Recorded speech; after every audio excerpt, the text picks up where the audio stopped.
Ассалому алайкум дӯстони азиз, мухлисон ва ҳаводорони футбол, ҳамаи шуморо даъват мекунем ба тамошои яке аз бозиҳои муҳими даври панҷум, анихташ бозии охири даври панҷуми Лигаи Олӣ миёни дастаҳои клуби марказии варзиш Артиш ва дастаи Вахш, ки ҳоло дар варзишгоҳи марказии шаҳри Ҳисор ин бозӣ баргузор мешавад ва мо шумо албатта 90 дақиқа ин бозиро тамошо мекунем ва мебинем ки кадом даста дар дидори имрӯза муваффақ мешавад.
бармегардем ба бозӣ байни дастаҳои Артиш ва Вахш ки гуфтем имшабрӯз чун бозиҳо дар вартишгоҳи марказии Ҳисор ҳамеша баргузор мешавад.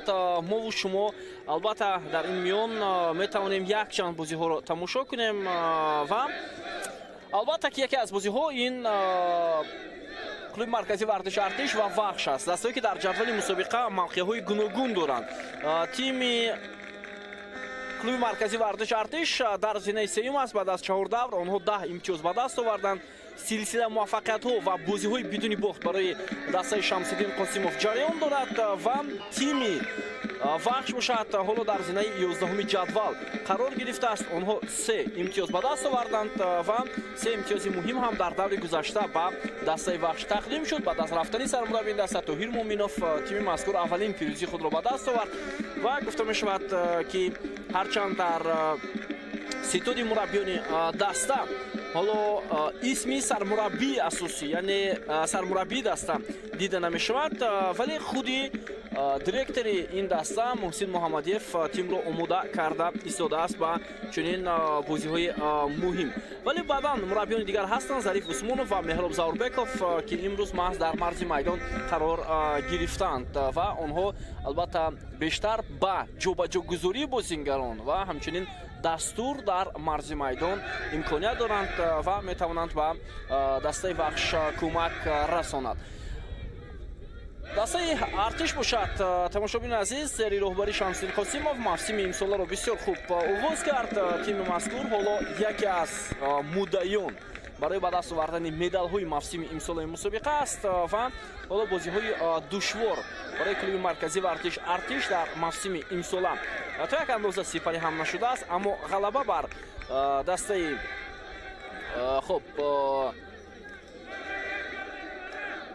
Панчер, Эсхатам, Равшан, Иста Равшан, хуб дар муқобили Равшан натиҷаи мусовӣ ва Иста Равшан гӯй аз он дод ки тими мазкур метавонад албатта боз дар ин гуна бозиҳо бидуни шояд мушкилӣ ба имтиёзҳо ноил гардад. хуб гапсари он аст, бинандаи азиз, ки клуби марказии вартиши Артиш чанд соли охир ҳамеша мавсимро бо натиҷаҳои бад оғоз мекард, вале имсол баръакс бо натиҷаҳои хуб, чун мебинем ки ҳайати дастам хеле хуб ҷамъоварӣ карда шудааст ва якчанд футболбозоне ки аз ҳайати ҷавонони ин даста ҳастанд ба ҳайати асосӣ шомил карда шуданд, ки онҳо ҳатто на танҳо мавқеи худро дар ин даста пайдо карданд, ҳатто ба дастаи ҷавонону олимпии кишвар ҳам даъват шуданд.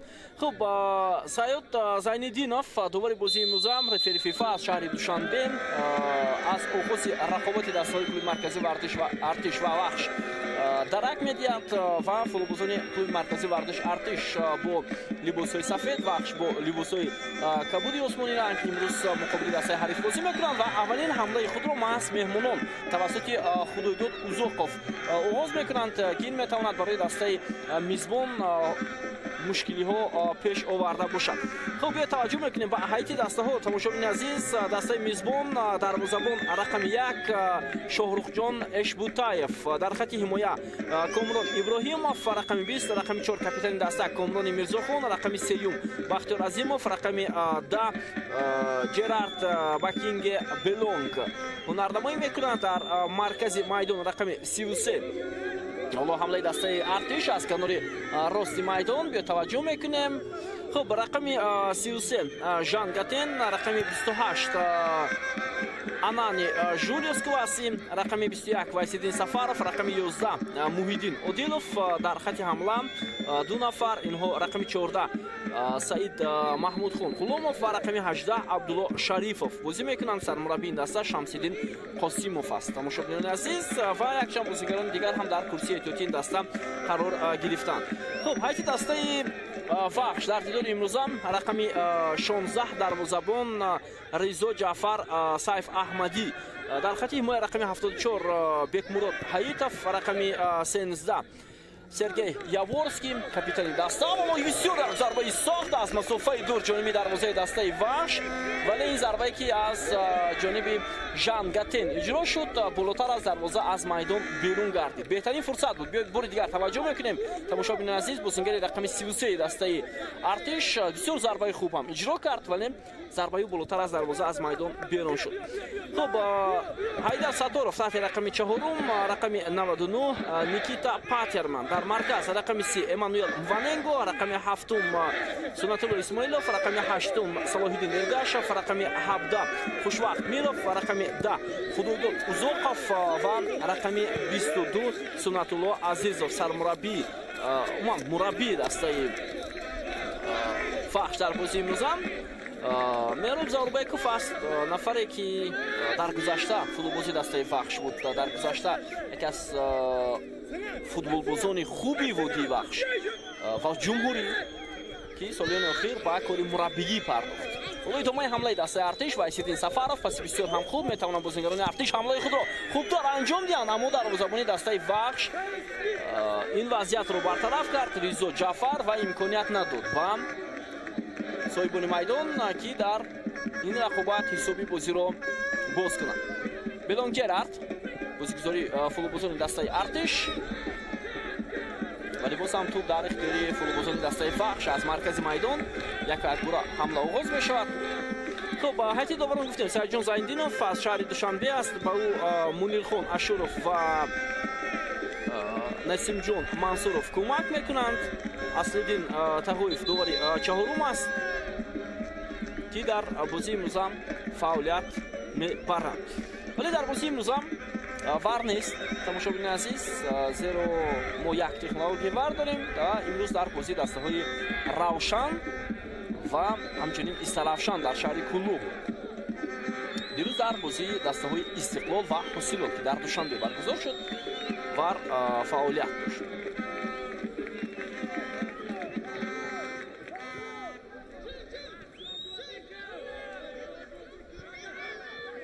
босам бо ту футболбозони дастаи артиш.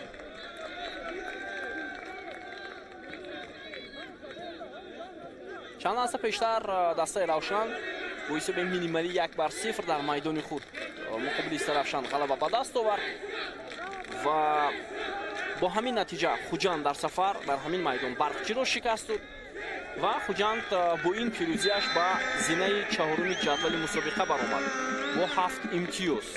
бо фарқияти 3 хол камтар аз клуби маркази вардиш артиш хуҷанд дар ин мавқеъ қарор дорад.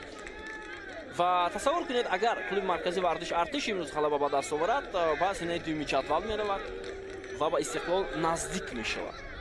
агар вахш пирӯзӣ ба даст оварад, вахш якбора ба зинаи 7-уми ҷадвал меравад, мавқеи барчиро ишғол хоҳад кард. хуб худойдод узоқов ҳоло дар назди тӯб. бетаваҷҷӯҳ мекунем ба идомаи ҳамлаи футболбозони дастаи вахш. партоби Узоқов чандон хуб набуд ба он бозингароне ки дар ҷаримагоҳи дастаи артиш қарор доштанд. Кваси муваффақ намешавад ва баъдан дифоъгарони дастаи артиш ин вазъиятро бартараф мекунанд. Ризо Ҷафар, Сайф Аҳмадӣ дарвозабони эрони дастаи Вахш ва ҳамларо ҳоло бозингарони мизбон аз маркази майдон оғоз мекунанд. Жангатен, Белонг Ҷерард,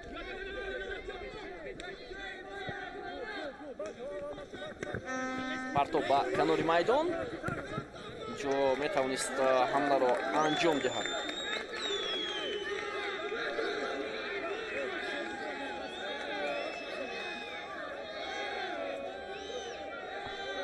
Бахтиёр Азимов буд ки талош кард, вале то анҷом муваффақ шуда натавонист.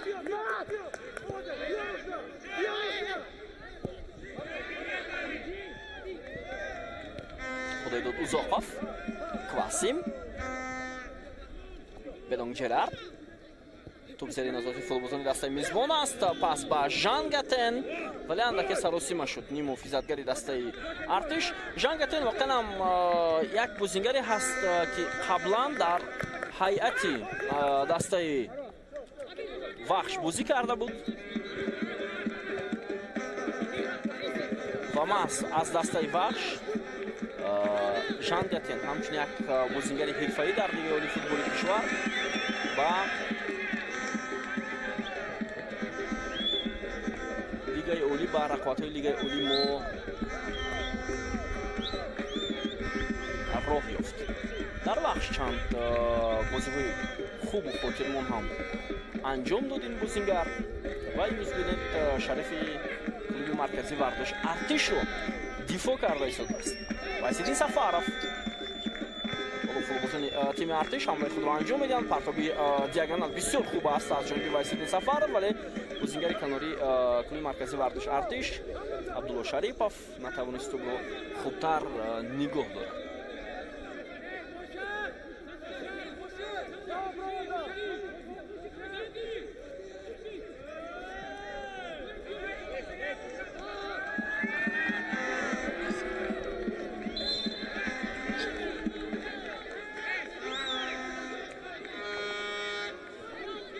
خب حالا ضربه جریمه‌ای بازم با فایده فوتبالبازان دسته وحش و سرجاندینوف یکی از فوتبالبازان تیم ارتش رو به نزد خود میخواند. بلونگ جرارد که شاید خطا کرد در مقابل فوتبالبازی دسته وحش به توجه میکنیم، ولی او رو از پای افتونید امانوئل واننگو رو و با این خاطر داور به او آگاهی شفاهی داد برای تکرار نشدن.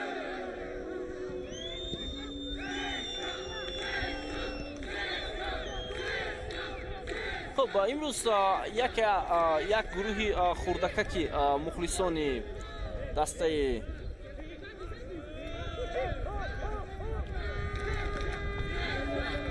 وحش رو که از شهر بختر به شهر حصار وارد دستگیری دست آمدند میبینیم و نمودلوحه‌ها امروز در ورزشگاه قرار دارند و آنها فوتبالبازان وادی وحش رو خیلی خوب دستگیری کرده ایستادند.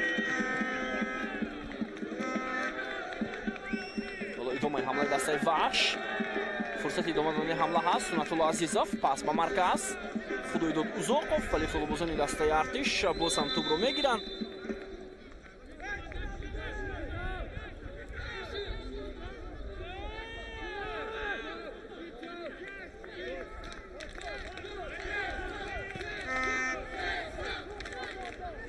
خب از پای میافتد ژانگاتن، مفیزتگری 25 ساله که مرکزی ورزش ارتش، فوتبالباز از کشور کامرون و سال گذشته ژانگاتن محض در هیئت دسته وحش که به نام خطلون بود هنرنمایی کرده بود. من 2 سال اگر خطا نکنم در این دسته هنرنمایی کرد و به کلوب مرکزی ورزش ارتش گذشت. اصلا او حمله‌گر است، ولی در کلوب مرکزی ورزش ارتش با در موقع نیم محافظتگر هنرنمایی کرده است. ژانگاتن حالا با دست بازی کرد فوتبالبازی کلوب مرکزی ورزش ارتش.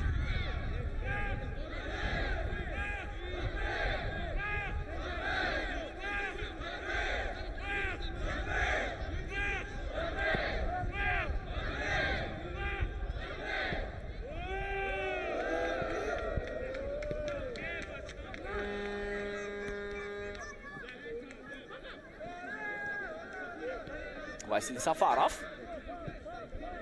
имконияти рафтан ба ҳамла барои бозигарони тими Артиш ҳаст, вале акнун мебинем. Хуб, тамоми дастаҳо акнун дар муқобили клуби маркази вартиш Артиш хеле ҷиддӣ омодагӣ мебинам, чун мавсимро ин даста бисёр хуб шурӯъ кард ва ҳарчанд бозигарони ба ном ки аслан баъзе дастаҳо доранд футболбозоне ки ному шӯҳраташон хеле баланд аст, аммо натиҷаҳо надоранд. Аммо дар клуби маркази вартиш Артиш ин гуна бозигар қариб нест. Футболбозони боистеъдод ҷавон ҷамъоварӣ шуданд ки мо гуфтем ҳатто аз клуби маркази вартиш Артиш аз мактаби ин даста ба ҳайати асосӣ роҳ пайдо карданд.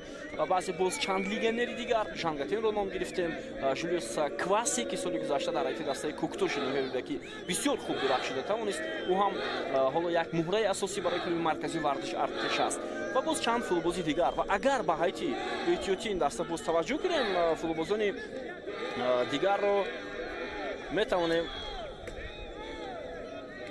бинем. ҳоло бе зарбаи кунҷиро мебинем Бахтиёр Азимов партов ба ҷаримагоҳ ва Ризо Ҷаъфар ин вазъиятро бартараф кард. хеле имконияти хуб буд барои тими Артиш ва ҳамлаи онҳо боз ҳам идома меёфт, вале Комилони Мирзохон натавонист паси ҳамдастаашро хубтар қабул кунад. Хуб, дар курсии эҳтиётии дастаи Артиш Ҷонибек Шарипов, Исроил Холов, ду дифогари бисёр ҷавону умедбахш, ҳамчунин нимуҳофизатгарон дастпарварони ин даста Шероз Шарипов, Рустам Давлатов, Шаҳбоз Ҳабибов, Азимҷон Юнусулла, хуб Сомон Шабонов қарор доранд ва боз чанд бозигари ҷавони дигар ҳам ҳаст. яъне ситуди мураббиёни даста дар мавриди сарчин кардани бозигарон ба ҳайати асосӣ хеле хуб талош карда истоданд.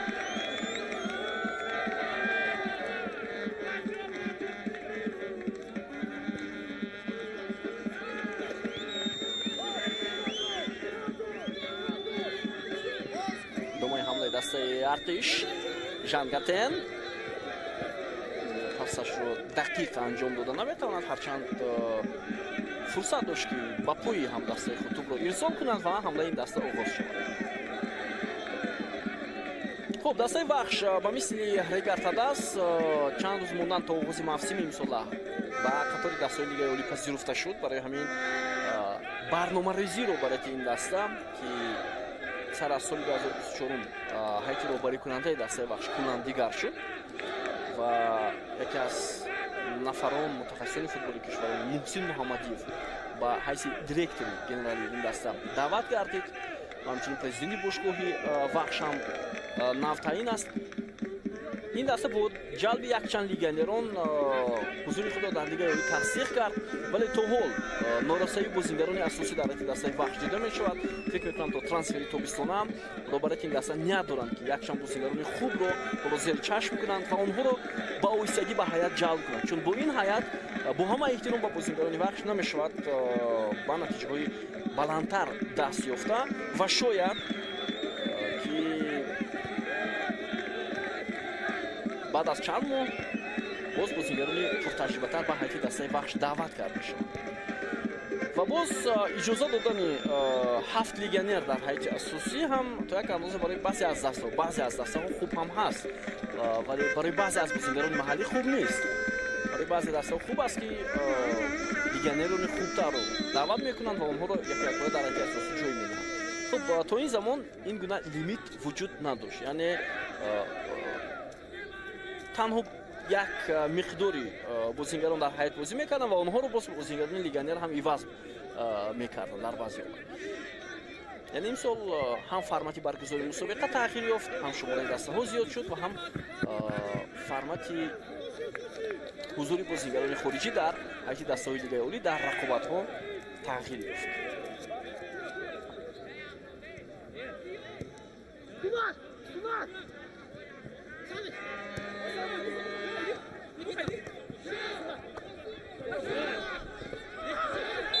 ва инҷо хато мекунад Салоддин Эргашев, нимуҳофизатгари дастаи вахш ки ҳоло тавассути иҷора аз Истиқлол дар ҳайати дастаи вахш нардамоӣ карда истодааст.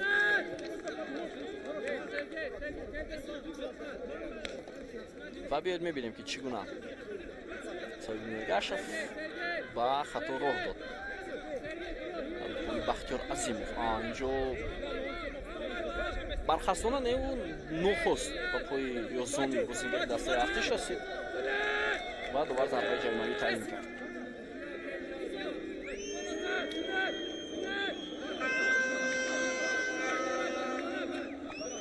хуб, дар назди ду Вайсиддин Сафаров аст. бозингари рақами 21 клуби маркази вардиш артиш. Партов ба ҷарима гоҳ фурсат буд, вале Ризо Ҷафар ин ҳолатро бартараф кард. аммо аз Вайсиддин Сафаров дидам Ваненго пештастӣ кард, аммо боз ҳам туп дар ихтиёри бозингарони артиш тавассути ҳунардамои Жангатен ва акшн ҳамлаи футболбозони Вахш метавонад ҳоло оғоз шавад. Сунатулло Азизов, паси Эргашев бисёр хуб, вале Азизов тупро рост ба дасти ба пӯи бозингарони дастаи мизбон медиҳад. Жангатен, Кваси, вале чӣ иттифоқе рух додааст? дифогари дастаи Вахш футболбози украинӣ хато кардааст. бетаваҷҷӯҳ мекунем.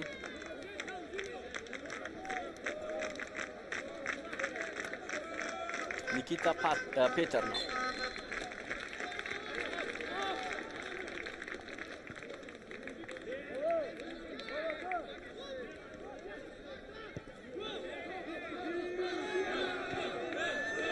идомаи ҳамлаи артиш аз канори рости майдон, партов ба ҷаримагоҳи тими Вахш ва инҷо фурсат ҳаст. Жангатен ва Кваси хато мекунад.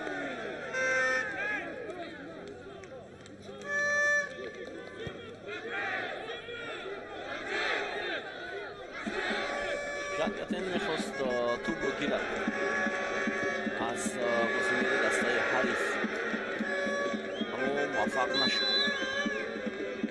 ва як вазъияти дигар буд барои футболбозони дастаи Вахш дар назди ҷаримагоҳи тими артиш. бисёр хафнок ҳам буд. якбара ҳамлаи бисёр хубро оғоз карданд, вале дар ин лаҳза туп ба дохили дарвоза нарафт. беҳтарин шонс буд барои футболбозони дастаи Вахш дар бозии имрӯза.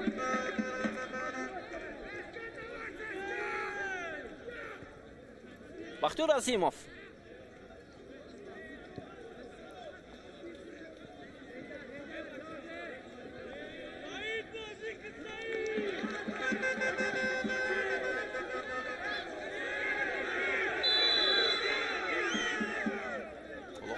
Узоков аз пӯй меафтонам бозингарони клуби маркази варзиши артиш.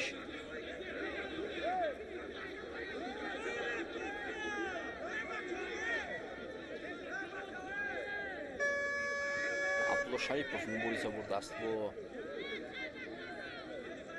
худоидод аз Узоков.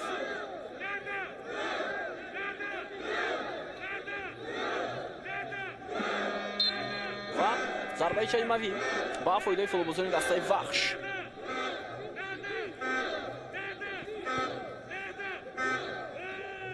Азизов, Сунатулло Исмоилов зуд тупро ба ҷониби Сунатулло Азизов ирсол кард, аммо Сунатулло дар ин лаҳза натавонист муваффақ шавад барои идома додани ҳамлаи футболбозони дастаи Вахш. дар ҳайти дастаи Вахш аксаран дастпарварони ин тим ҳунардамоӣ карда истоданд. аз ҷумла ҳоло Сунатулло Азизов, Сунатулло Исмоилов. Сунатулло Исмоилов собиқ бозингари дастаи наврасони кишвар аст. Азиз ки ҳоло 22 сол дорад, ҳамлагар аст, аммо дар маркази майдон ҳамчун нимуҳофизатгар ҳунардамоӣ карда истодааст.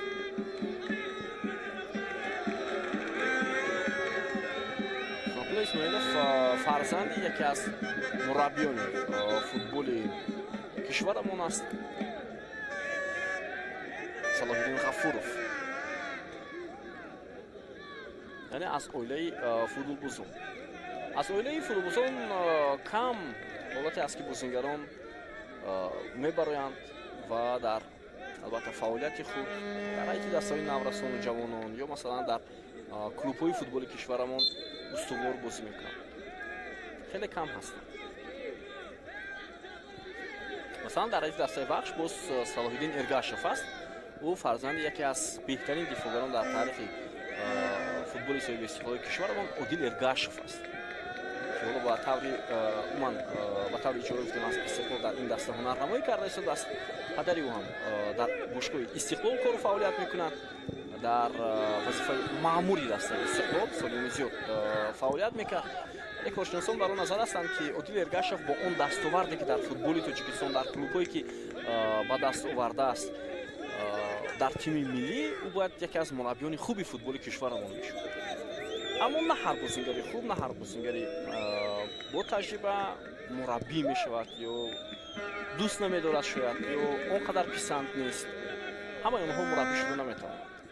عادل ارگاشف مربی نیست. در صورت یکی از وظیفه‌ها رو در ستاد مربیان نیکولا لازارویچ در استقلال اجرا میکنه با حیث مأمور.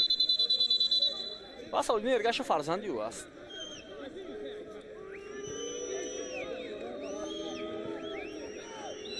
عادل ارگاشف یکی از سرجایزه‌ترین فوتبالباز در تاریخ فوتبال کشورمان است.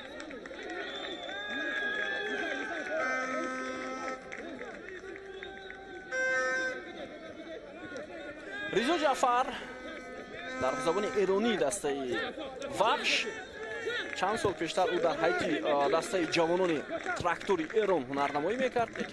یکی از بهترین کلوب‌های فوتبال ایران است. البته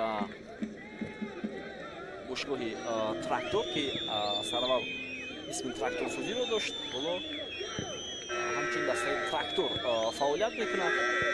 او دست پروری همین دسته به حساب میرود. 25 سال دارد این دروازه‌بان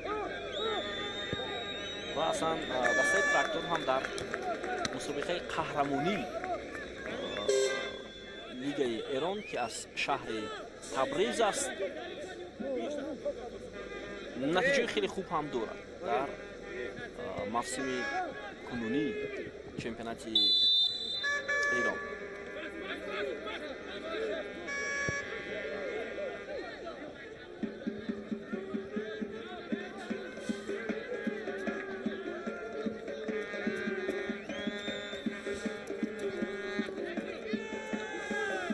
تو بالا سایبونی میدان توجه میکنیم با عکس حمله فوتبالبازان تیم ارتش و داور اشاره میکند که آفساید و قید گرفته شد در همین لحظه ای که ما با شما حمله این دسته رو دیدیم.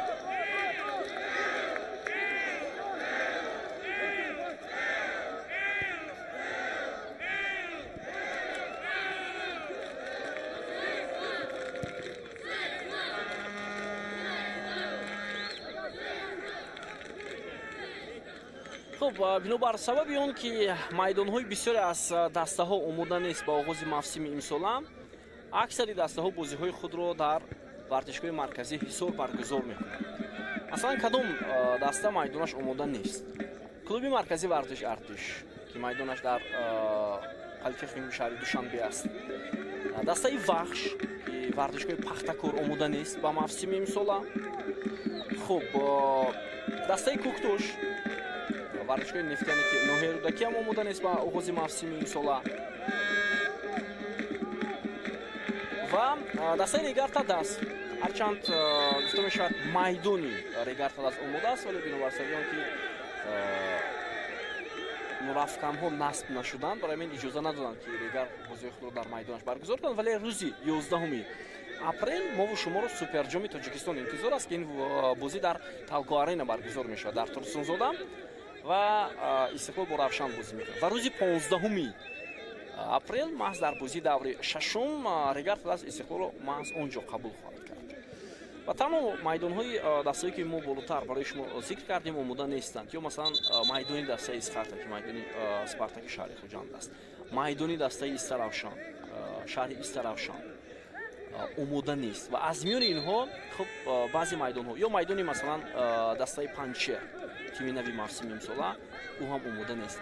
تنها میدانی دسته حاصلات، равшан، خوجند، استقلال برسر استقلال میدانش همیشه آماده است چون ورزشگاه مرکزی است، چون توجه خیلی زیادتر هم است.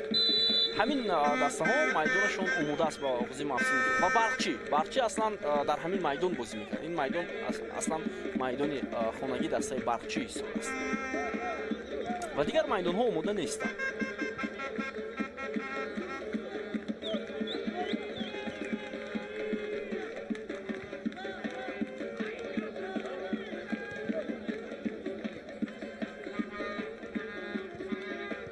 خب 25 دقیقه است آغاز بازی بین دسته‌های کلوب مرکزی ورزش ارتش و وحش صورت میگیرد.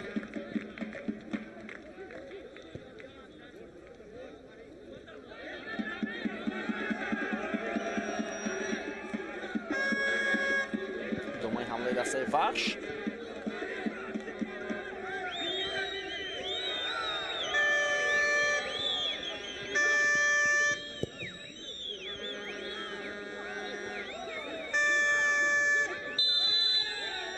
و اینجا یک خطا صورت میگیرد از جانب سنت الله عزیزov.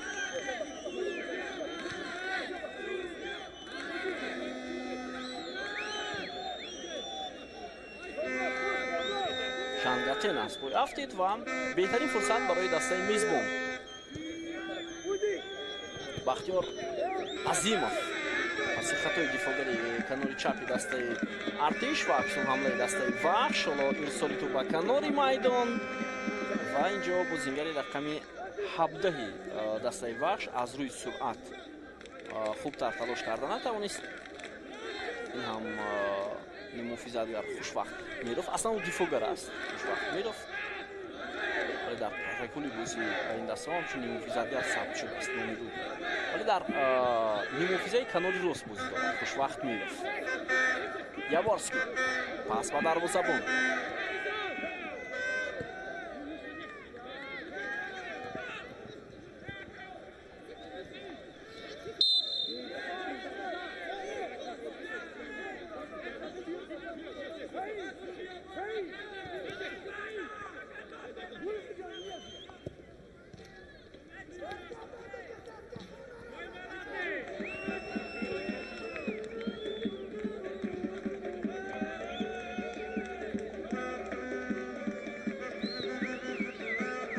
خیلی هم بلند از جانبی دروازه‌بانی دسته ارتش شاهرخجان اشبوتاев لیگنر از ازبکستان است. سال گذشته در هیئت کلوب مرکزی ورزش ارتش در دروازه یکی از جوان‌های با استعداد هنرنمایی کرده بود. این سهراب خوجا یوسفov دروازه‌بان جوان ولی این دروازه‌بان‌ها در هیئت اسخات قرار دارد و اگر کلوب مرکزی ورزش ارتش این دروازه‌بان رو نگاه می‌داشت من فکر می‌کنم بسیار خوب می‌شد چون هم در هیئت اساسی بازی می‌کرد و هم باز توجهی شاید ستاد مربیان تیم ملی رو هم بیشتر به خود جلب می‌کرد چون مهارت سهراب خوجا یوسفov بسیار بلند هم بود. ولی حالا در هیئت ارتش باز یک دروازه‌بان دیگر هم هست دست پروری همین تیم که به او شاید امکانیت کم داده می‌شود. این حسین محمد علی است و این دروازه‌بان همیشه در کرسی احتیاطی دسته قرار دارد و او هم هنرنمایی خیلی فوق‌العاده نشان داده بود موسم گذشته.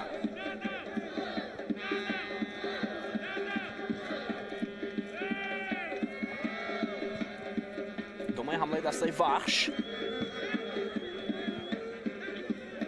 از سال گذشته دیدم در موسم امسال چند تغییرات هم انجام شده است تماشاگران عزیز. از جمله سال گذشته در هیئت دسته ارتش عزت روزیف بازی میکرد. عزت الله روزیف که او به هیئت دسته وسیلات گذشت. خود سهراب خوجا یوسفov به هیئت دسته اسخات. خب دروازه‌بان احتیاطی شهاب‌الدین محمودزاده به هیئت دسته برقچی رفت. خب خورشید تیمور جورایف که در مرکز میدان بازی میکرد با هیئت دسته ریگارتاباز پیوست. عباس اندلیبوف با هیئت دسته کوکتوش. یک وضعیت خوب برای فوتبالبازان دسته ارتش. شوکتی هوتام که از فایزکن با این دسته آمده بود بعدا رفت با یکی از دسته های چمپیونات اندونزیا و باز اومد در هیئت دسته اسخات قرار گرفت. باز هستن فوتبالبازانی که از این تیم رفت. ادامه حمله دسته ارتش ولی دروازه‌بان رضا جعفر توپ رو داشته میگیرد و امکانیت نمیده. دروازه‌بان وحش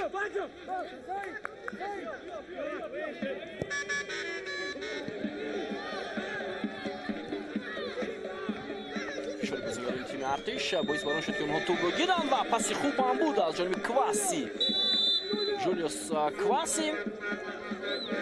ва инҷо Шамсиддин Қосимов ишора мекунад ки бояд зарба мезад Ҷулиус Кваси. ман фикр мекунам бале бояд ҳамин корро анҷом медод, чун хеле наздик буд.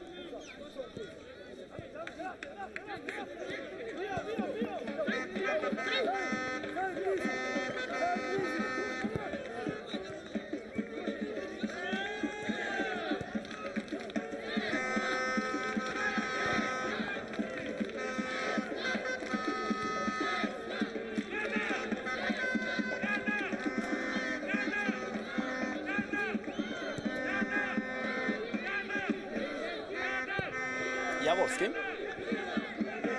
Думаю, ҳамлаи дастаи Вахш. Халидул Узоқов. Фурсат ҳаст. Бозам капитани дастаи Вахш. Паси бисёр хуб аз ҷониби Бузингар, аммо чаро инҷо бозингари канори дастаи Вахш Никита Петерман талош накард, шояд аз рони пояш рад кашт бозингари мазкур ва ҳаракатҳояш ҳам ҳамин чизро нишон медоданд. агар ин ҳолат ба ӯ иттифоқ афтода бошад, фикр мекунам ӯ шояд бозиро идома дода наметавонад, вале ба кӯмаки табибон ниёз дорад. Никита Петерман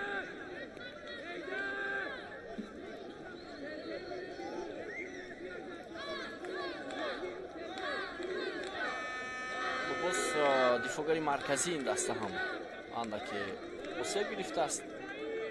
Капитани даста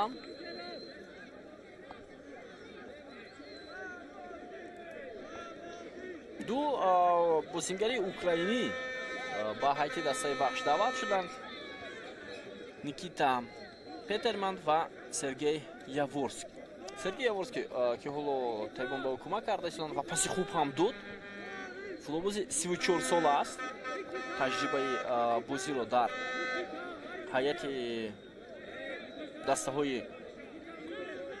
Ворскра, Мариупол, Тоболи Қазоқистон, Иличевеци Украина ва таҷрибаи бозиро дар ҳайати ҷавонони дастаи Шахтёр Донецк дорад. ва пеш аз омаданаш ба ҳайати дастаи Вахш ӯ дар яке аз дастаҳои олмон бо номи FC Лок Штендау ҳунарнамоӣ карда буд.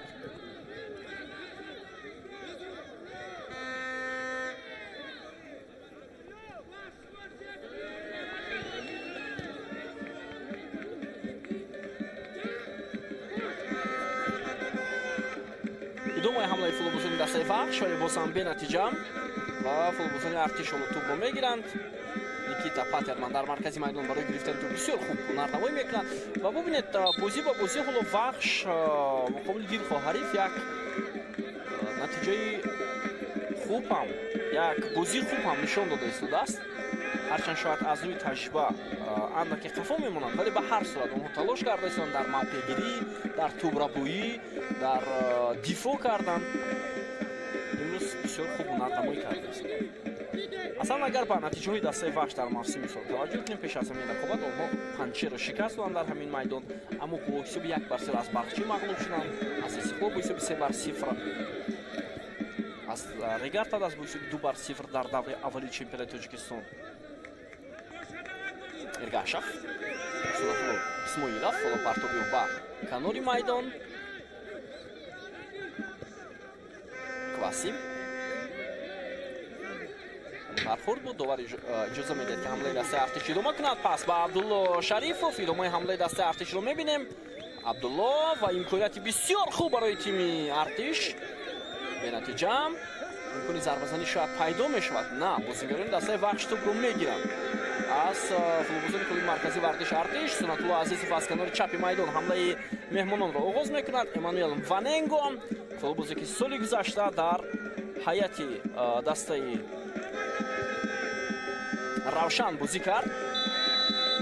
голи ӯро шояд шумо дар ҷоми конфедератсияи футболи осиё ҳам барои дастаи Равшан дида будед. инҷо офсайд нест ба назарам, вале довар ишора кард ки офсайд аст.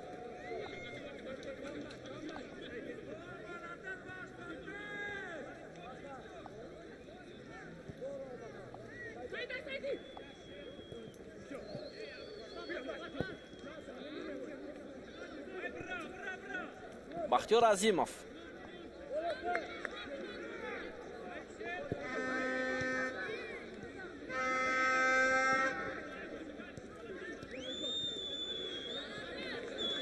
امکانات ادامه دادن حمله برای فوتبال دسته ارتش است. حالا بیاید توجه میکنیم و شاید ضربه رو منتظر شویم. نه اینجا برای زدن ضربه با کامران ابراهیموف اجازه نمیدن.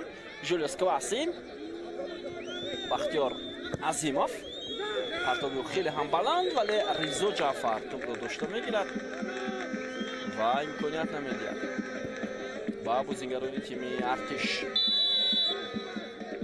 خطا صورت میگیرد در مقابل واننگو.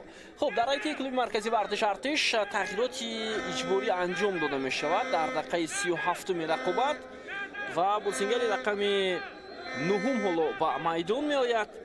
این نفر شهباز حبیبوف با جای بازیگر رقم 14 سعید محمود خان غلاموف. فکر میکنم این تغییرات شمس‌الدین قاسموف وابسته به موقع است، وابسته به آن که فوتبالبازان چگونه بازیگر رقم 14 چگونه خود را نشان داد در خط حمله دسته.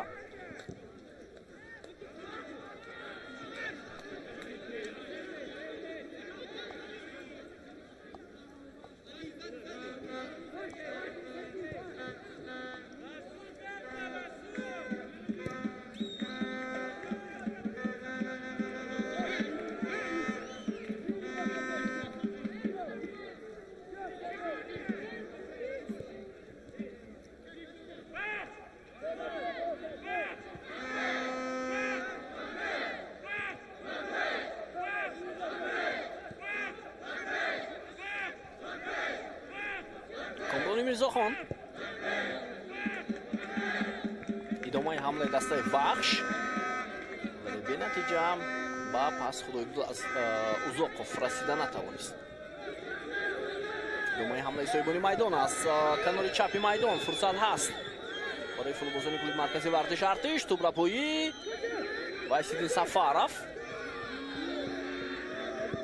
ارسال توپ با جریمه گفت و سرگئی یاورسکی این حالت رو برطرف میکند ولی موج حمله بازیگران ارتش قطع نمیشود. همیشه آنها حمله های خود را انجام داده ایستادند.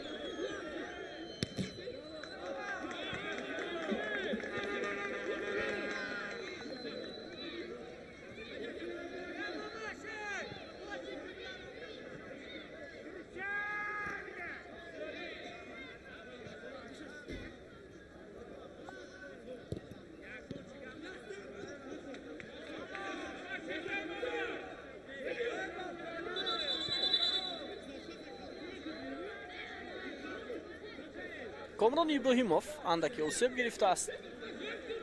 حمایتگری کناری دسته ارتش.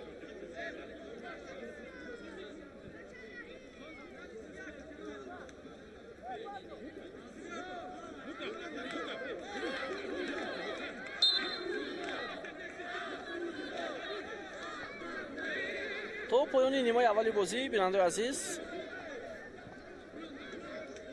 زیاد از 5 دقیقه دیگر باقی مانده است. حالا پرتابی خیلی هم بلند ولی این حالت برطرف می شود از جانب بازیگران دسته وحش. فوتبالبازان وحش در خط حمایت بسیار خوب هنرنمایی کرده است. من بالاتر اشاره کردم که محسود محسن محمدیف دسته را آماده کرده است با بازی‌های دسته وحش. حالا معلوم نیست که مربی آینده این دسته کی می شود.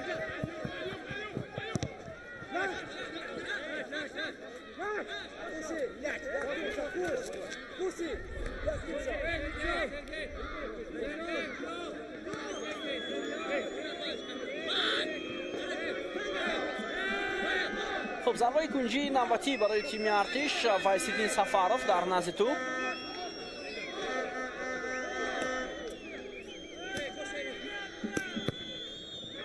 پرتابی خیلی هم بلند.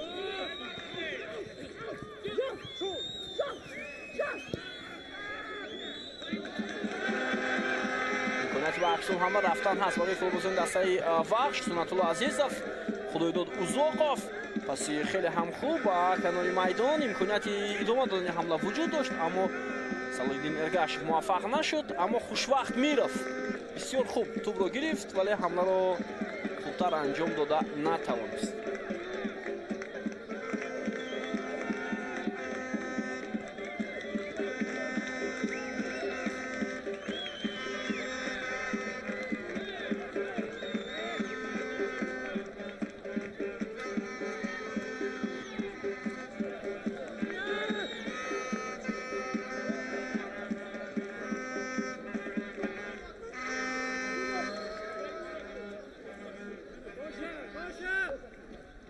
Komroni Mirzoxon, Baxtiyor Asimov, Belong Gerard, Komron Ibrohimov. Imkoniyati dodani hamla barои футболбозони дастаи Артиш буд, аммо боз ҳам бенатиҷа. Ҳамлаи онҳо ба поён мерасад.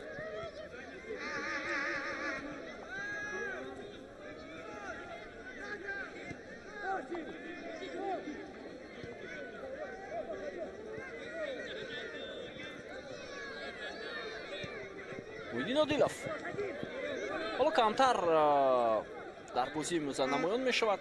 Легионери Ӯзбекистони дастаи Артиш масалан дар бозии гузашта бисёр хуб саҳм мегузошт.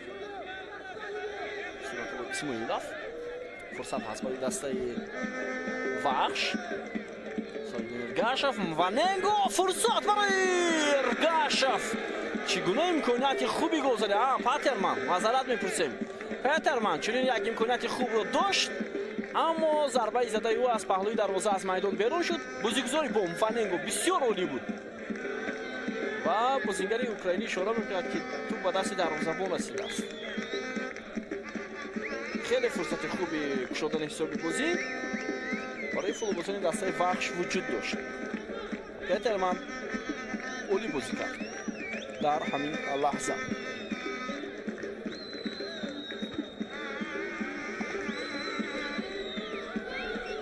идомаи ҳамлаи футболбозони дастаи Артиш. ҳоло биё таваҷҷӯҳ мекунем. Як зарбаи бисёр хуб, аммо зарбаи анҷомдодаи Абдулло Шарифов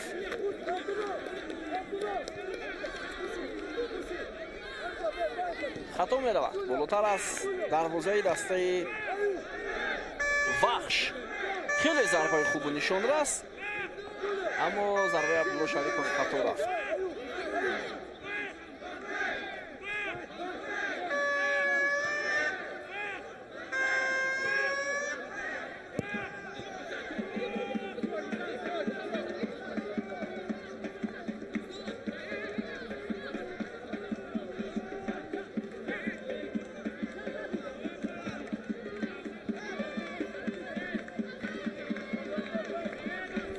Komroni Mirzoxon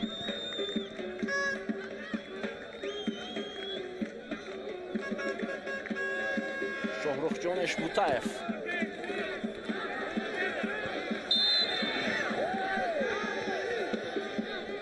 ба инҷо хато сурат мегирад. Shohruxjon Eshbutayev дарвозабони 27 сола аст аз Ӯзбекистон ки қаблан дар ҳайати дастаи Сурхон ҳунарнамоӣ кардааст. таҷрибаи бозӣ дар ҳайати дастаи Машъал, Динамои Самарқанд ва чанд дастаи дигари Ӯзбекистонро дорад.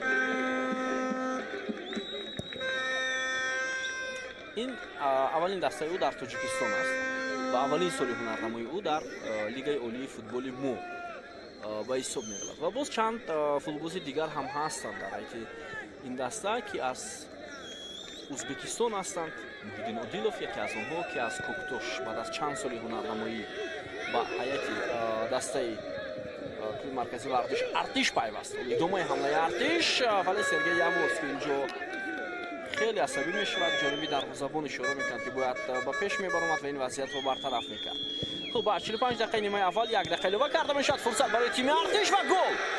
ҳисоб дар дақиқаи якуми иловагӣ кушода мешавад бинандаи азиз ва бубинед ки капитани даста Комрони Мирзохон инак голи дуюми хешро дар мавсими имсолаи чемпионати Тоҷикистон ба ҳадаф мерасонад ва шодиву нишоти футболбозони дастаи Артишро ҳадду канор надорад.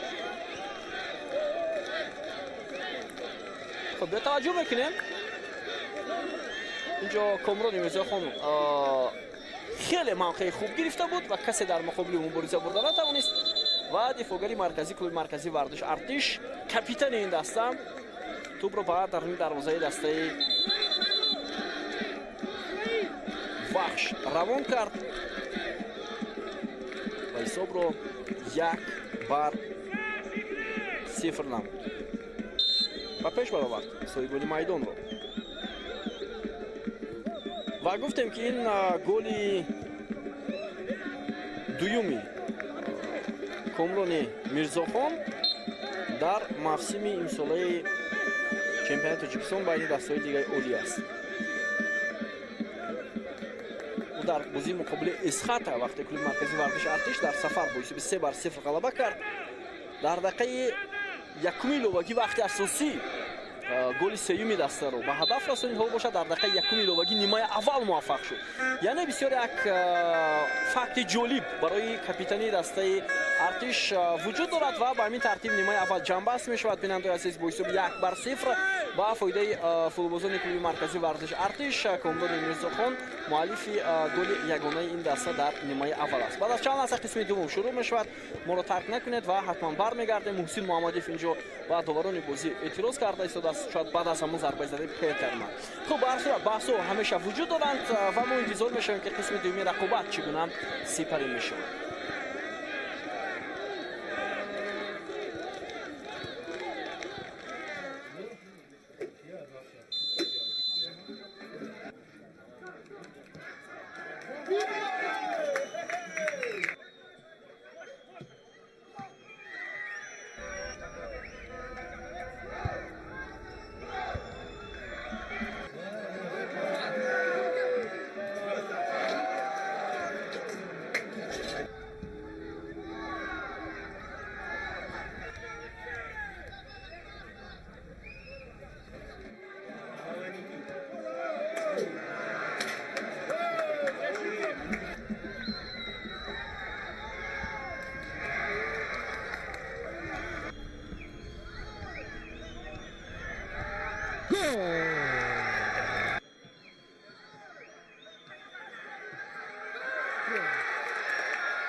چون خالیه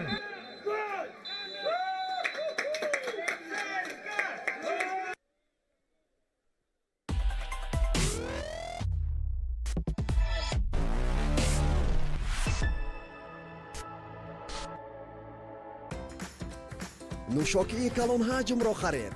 сарпӯшакҳои таблиғотиро ҷамъ кунед. имкони бурди тӯҳфаҳоро пайдо кунед. Участвуй в акции «Найди приз в пачке» и выиграй крутые призы от сухариков «Флинт». Ищи в магазинах акционные пачки с лентой и меняй купоны на призы.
азизу арҷманд ба вардишгоҳи марказии шаҳри ҳисор бармегардем ва аллакай дар нимаи дуввуми рақобат дар ҳайати дастаҳо тағйирот ба миён омад. Ду тағйирот дар ҳайати дастаи артиш ва ду тағйирот дар ҳайати вахш ки ҳоло мебинем дар ҳайати дастаи артиш ба майдон омаданд футболбозон таҳти рақами 22 ҳимоятгар ҷонибек шарипов ва ҳамчунин таҳти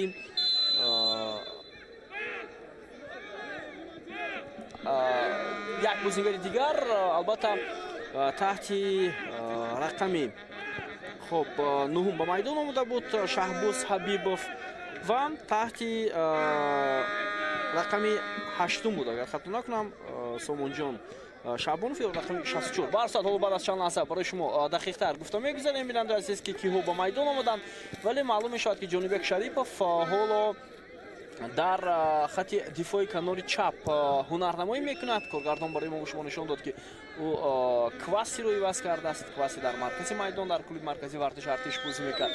Вақтон дар ба ҷои киҳо ҳунарнамоӣ мекунад дар ҳайати ин даста вақт нишон медиҳад. Ёдовар мешавем ки дар нимаи аввал Шамсиддин Қосимов як тағйирот анҷом дода буд ва он ҳам дар хати ҳамла ва ба майдон ворид шуда буд Шаҳбоз Ҳабибов ба ҷои Саид Маҳмудхон Ғуломов дар хати ҳамла вориди майдон гардида буд. Ҳоло идомаи ҳамлаи клуби марказии вартиш артиш Вайсиддин Сафаров ва бетаваҷҷӯҳ мекунем ки чӣ гуна имконият буд, аммо бенатиҷа ин гуна имкониятҳо ба поён расиданд. Ва дар ҳайати дастаи вахшам ду тағйирот шуд. Хуб таҳти рақами 14 Абдураҳмонов Рӯзи Муҳаммад ба майдон омад ва таҳти рақами 19 Фирдавс Алиназаров. Инҳо тағйиротҳои куллии ин даста дар дидори имрӯза ва Бекмурод Ҳаитов аз майдон гирифта шуд дар ҳайати ин даста ки дар хати дифои ин тим ҳунарнамоӣ мекард. албатта бозингари дастаи артиш паси бисёр ҳам хуб ба канори чапи майдон ва бетаваҷҷӯҳ мекунем ба идомаи ҳамлаи дастаи артиш. Мавқеияти бисёр хуб ҳам ҳаст. Пас ба Вайсиддин Сафаров мавқеи бисёр олӣ, вале ба паси Вайсиддин Сафаров Абдулло Шарипов расида натавонист. Як зарбаи дигар аз ҷониби Жан Гатен, аммо бенатиҷа зарбаи Жан Гатен анҷом шуд. Ёдовар мешавем дар поёни нимаи аввали рақобат дар дақиқаи якуми иловагӣ қисми аввали дидор бинандаи азиз Хушвақт Мировро иваз кардааст Фирдавс Алиназаров. Капитани клуби марказии вартиш артиш Комрони Мирзохон муаллифи голи ягона дар бозии имрӯза шуд. Ӯ баъд аз он ки туб аз кунҷи майдон ба бозӣ дароварда шуд ва баргашт аз сӯи футболбозони вахш, вале дубора зарба зад Комрони Мирзохон ва туб ворди дарвоза шуд. Касе муқобили ӯ муқобилият карда натавонист.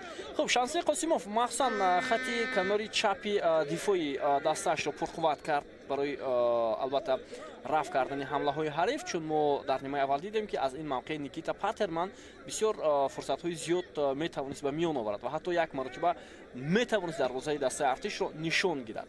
Ва Бахтиёр Азимов онҷо ҳунарнамоӣ кард дар нимаи аввали рақобат ва ҳоло мебинем ки Бахтиёр Азимов нест дар ин мавқеъ. Хуб, зарбаи кунҷӣ барои клуби марказии вартиш артиш ва шояд Бахтиёр Азимов бошаду Ҷонибек Шарипов каме пештар бозӣ кунад. Ҳамин гуна ҳам ҳаст. ҳоло бия зарбаи кунҷиро мебинем бо иштироки шогирдони Шамсиддин Қосимов.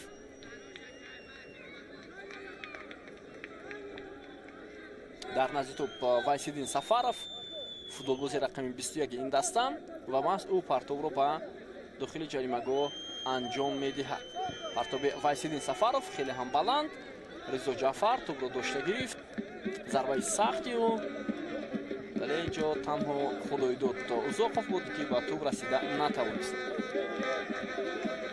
Хуб, дар маркази майдон дар ҳайати клуби марказии вартиш артиш ҳамон нафаре ки мо болотар ишора кардем, Сомон Шаъбонов ба майдон омад. Дар мавқеи кваси маҳз ӯ бозӣ мекунад, вале аниқ дар мавқеи Бахтиёр Азимов Ҷонибек Шарипов Шаъбонов маҳз Азимовро иваз кард, вале баъдан бозигарон мавқеи худро тағйир ҳам доданд дар ҳайати клуби марказии вартиш артиш. خب توجه میکنیم به هیتی دسته ها پورم در نیمه دوم. بیاید سراول هیتی دسته وحش رو برای شما گفتم میگذاریم. ریزو جعفر، سیف احمدی، این دروازه‌بان ایرانی دسته وحش است در دیدار امروز. خب در مرکز اومد در خط دفاعی این دسته فردوس علی نظرов که به میدان اومد. بیننده عزیز بازی میکنه سرگئی یاورسکی، کاپیتان این دسته حیدر ساتورов و نیکیتا پترمن هنرنمایی مینمویند. در مرکز بازی میکنه سنت‌الله اسماعیلov، صلاح‌الدین ارگاشев، همچنین روزی محمد عبدالرحمانov، خب سنت‌الله عزیزов، امانوئل واننگو و خدایداد اوزاقов. در خط حمله حالا اکنون میبینیم که خدایداد اوزاقов بیشتر مایل است و واننگو هم در خط حمله بازی میکنه. مربی دسته وحش در دیدار امروز البته این ظریف عثمانов است که این دسته رو همراه با مهراب زوربеков آماده کردند با این رقابت. خب هیئت کلوب مرکزی ورزش ارتش شاهرخجان اشبوتاев دروازه‌بان این دسته، در خط حمایه کامران ابراهیمов، کامران میرزاخان، کاپیتان این دسته اکنون جانیبک شریپов و جرارد بکینگ بلونگ هنرنمایی مینمایند. حمله دسته وحش با توپ خدایداد اوزاقов، پس به کناری راست ادامه حمله رو میبینیم. پرتاب سنت‌الله عزیزов تو به فوتبالبازان ارتش برمیگردد و یک موقعیت دیگر برای بازیگران دسته وحش. واننگو در یوتای چند نفر توپ رو بسیار خوب نگاه می‌دارد و میتواند حمله رو خوبتر انجام دهد برای دسته مهمان، ولی توپ رو از دست دادن. حالا اینجا خودی بازیگری دسته وحش خطا کرد چون میخواست ضربه بزند، خیلی هم سخت‌تر. خب در مرکز میدان کلوب مرکزی ورزش ارتش بازی میکنند جان گاتن، اکنون بازیگری اتیوپی که به میدان آمد سامان شعبانов، وایسیدین سفارов، موحیدین عادلов و در خط حمله عبدالله شریپов. باز فوتبالباز دیگر شهباز حبیبov. سرمربی کلوب مرکزی ورزش ارتش شمس‌الدین قاسیمov است.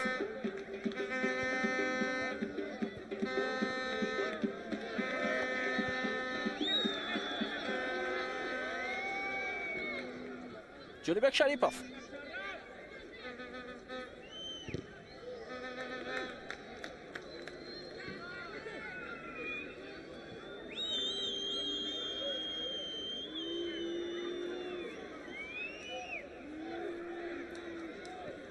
خب ضربه کنجی برای کلوب مرکزی ورزش ارتش.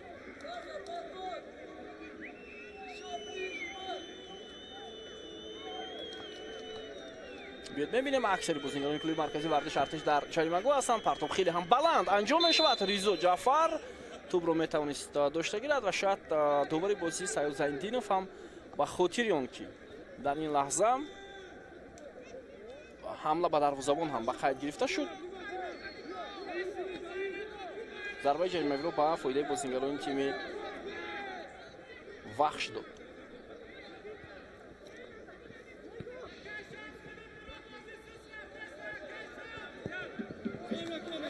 بعضی از مخلصان حالا با صدای بلند اشاره میکنند که شمس‌الدین قاسیمov با میدان براید. اصلا او واقعا هم زمانی که 16 سال در کلوب مرکزی ورزش ارتش بازی کرد یک بازیگری بسیار خوبی میانه میدان بود. حالا با هم احترام به بازیگران جوان مثل شمس‌الدین قاسیمov در کلوب مرکزی ورزش ارتش در مرکز میدان دیده نمیشود مثل او بازیگر. درصد ما امیدوار هستیم که پیدا میشوند بازیگرانی که اسم خود را در تاریخ باشگاه ارتش ثبت میکنند. سنت‌الله اسماعیلov، نیکیتا پترمن، اینجا صلاح‌الدین ارگاشев است. دومای حمله فوتبالبازان دسته وحش.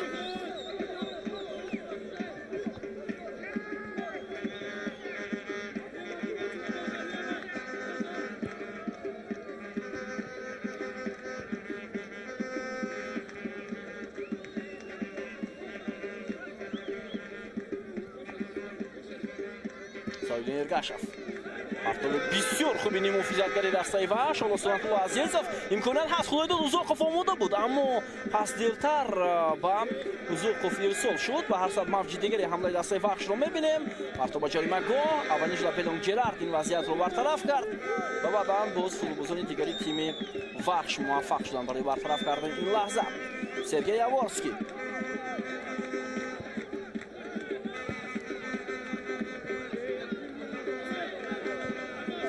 حمله دستای وحش و خیلی زیاد حمله میکنن فوتبالبازان دستای وحش. خدایداد اوزاقوف پس بسیار هم خوب مالکیت برای فوتبالبازان وحش. ضربه را انتظار هم ضربه زده میشود اما ضربه خدایداد اوزاقوف خطا میرود. بهترین شانس برای دستای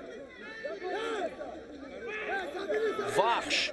در نیمه دوم فوتبالبازان وحش بسیار خوب هنرنمایی کرده ایستادند. تماشاگران عزیز فکر کنم باز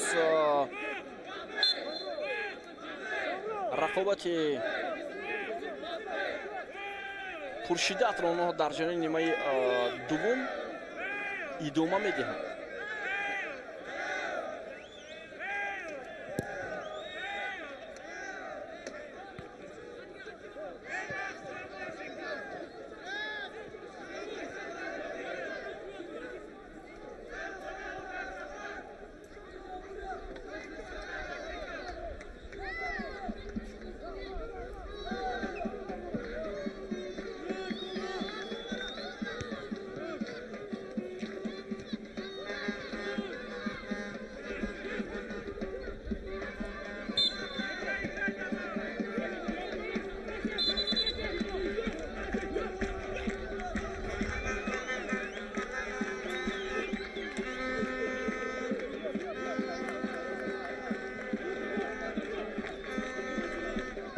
از خط حمایه حالا فوتبالبازان وحش بیشتر حمله ها را آغاز کرده ایستادند.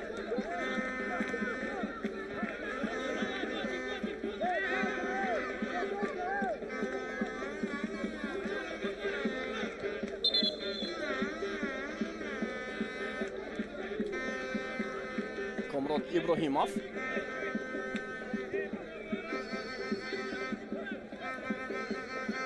ابیبوف ولی از پای میافتد. سالودین ارگاشف مرکزی میدان رو خیلی خوب کنترل دارن فوتبالبازان دسته وحش.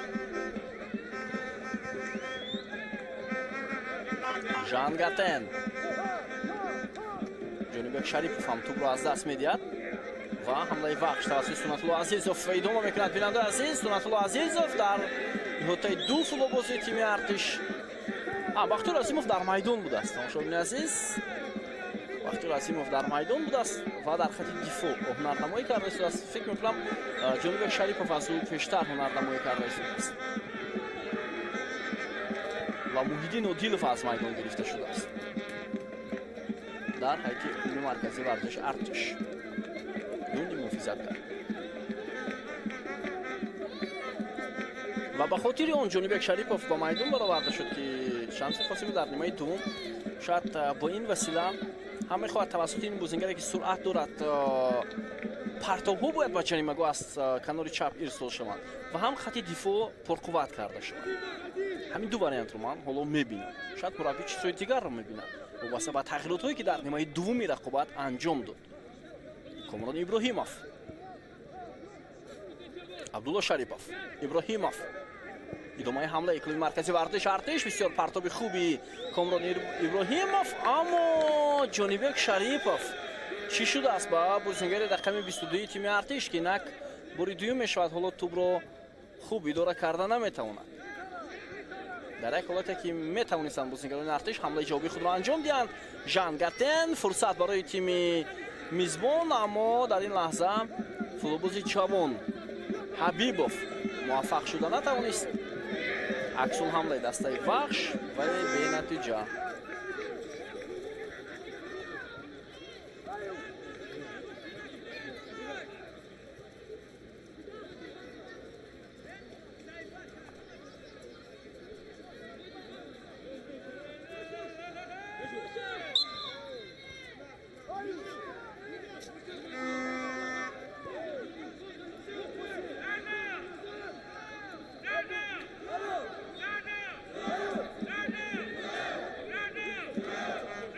مخلصان دسته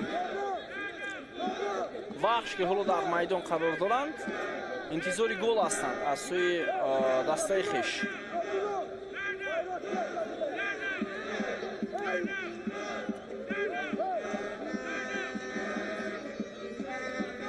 پرتاب فردوس علی نظرов حمله دسته وحش ادامه میکنه. سنت‌الله اسماعیلوف بود. دوبار سعید زندینوف اشاره میکنند که بازی باید идома кунад. боз як ҳамлаи дигари бозингарони артиш ва пешдастӣ мекунад. Шоназаров, дифоъгари дастаи вахш.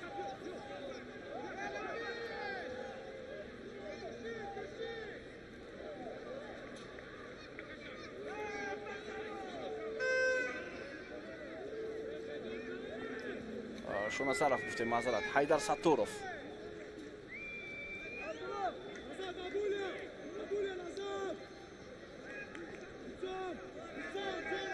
حالا در ادامه می‌بینیم که مربیان باز چه تغییرات انجام می‌دهند در هیئت دسته ها. صالح‌الدین ارگاشف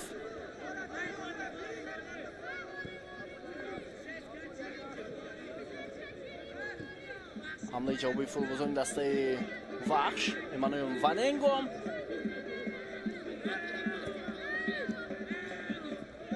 خطا میکنم بازیگران تیم ارتش و پس هم نمیگذارد و کناری چپ عبدالله شریپов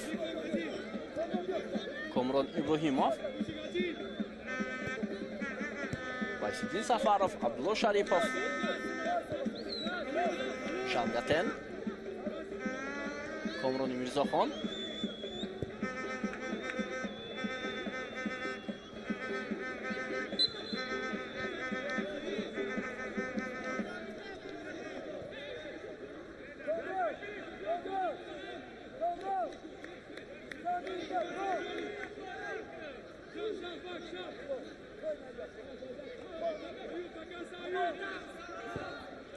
Сергей Яворский, Фидас Алиназаров.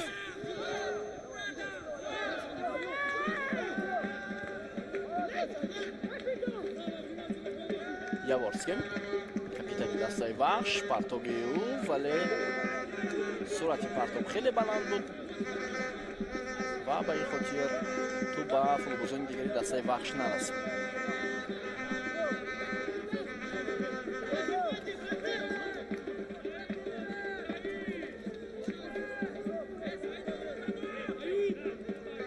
дар даври шашуми чемпионати мамлакат бинандаи азиз вахш бисёр як бозӣ муҳим ва то як андоза принсипалӣ ҳам дорад. онҳо дар майдони худ муқобили равшан бозӣ мекунанд ва клуби маркази вардиш артиш ба дидори кӯктош меравад.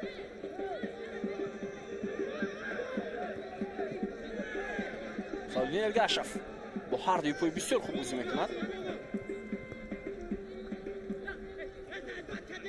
Абдурахмонов муваффақ нашуд барои идора кардани тӯб. аксол ҳамлаи клуби маркази вардиш артиш. Вайсидин Сафаров се бозингар омода буд барои қабули пас. Абдулло Шарипов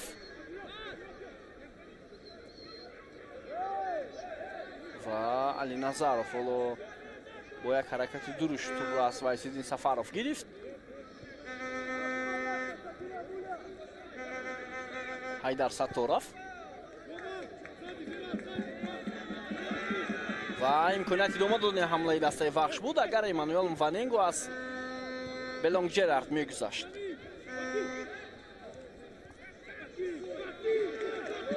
ва хато кард дифоъгари клуби маркази вардиш артиш. Мваненго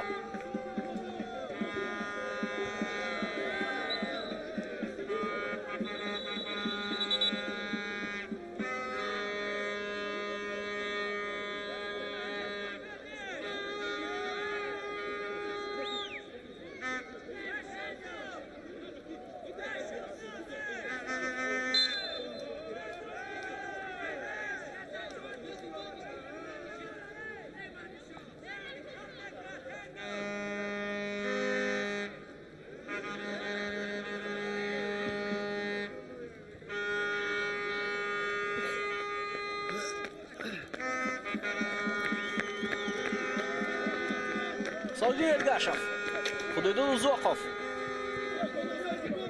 Узи Муҳаммад Абдурахмонов, боз ҳам Салидин Эргашев, Эммануэл Ваненго, идомаи ҳамлаи дастаи вахш хеле зиёд футболбозони дастаи вахш ҳамла карда истоданд ва зарбаи Ваненго болотар аз дарвозаи дастаи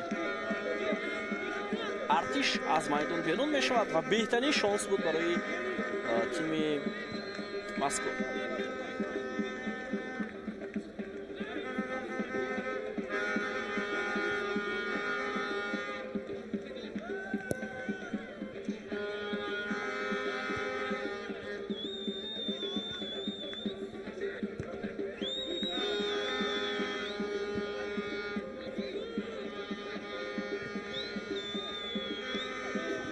идомаи ҳамлаи дастаи вахш абдурахмонов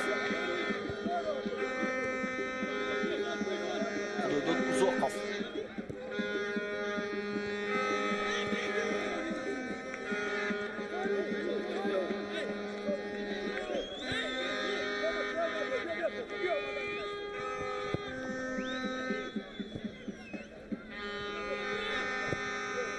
идома додем ҳамла барои фурӯбозони дастаи вахш вуҷуд дорад ва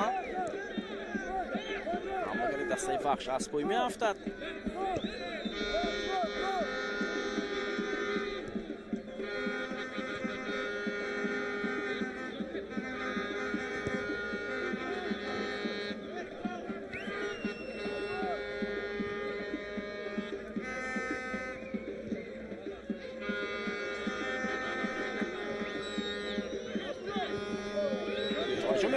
идомаи ҳамлаи бозигарони дастаи вахш вале боз ҳам бенатиҷа ин ҳамла поён меёбад. бозии дастаи вахш бинандаи азиз баъд аз 10 рӯз баргузор мешавад дар муқобили равшан ва бинобар сабиён ки дастаи равшан рӯзи 11 дар суперҷоми кишвар бозӣ мекунад. бозинаҳо дар охири ҳафтаи оянда небуд дар миёнаи ҳафтаи оянда баргузор мешавад.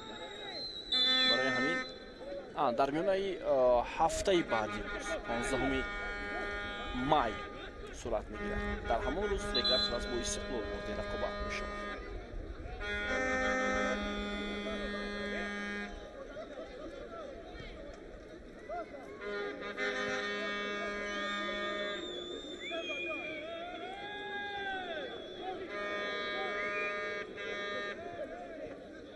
комрон иброҳимов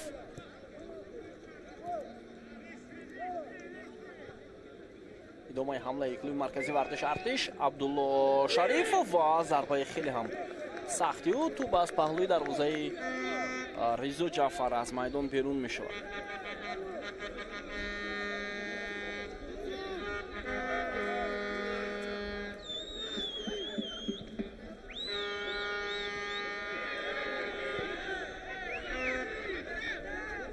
идомаи ҳамлаи дастаи мизбон тӯбро аз даст дод ҷонибек шарипов барои идома додани ҳамла ва муваффақ нашуд.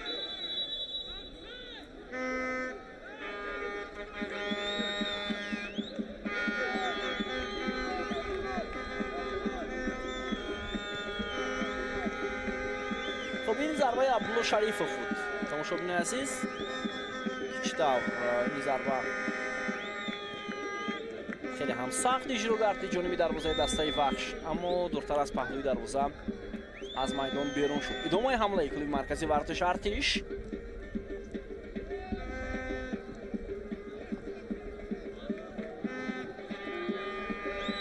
футболбозони дастаи вахш ба аксум ҳамла мераванд вале муваффақ намешаванд. аммо Саид Зайниддинов чӣ ишора мекунад? корти зар дар даст ба ки ба бозингари дастаи мизбон нишон дода мешавад. бахтиёр азимов ё комрон мирзохон.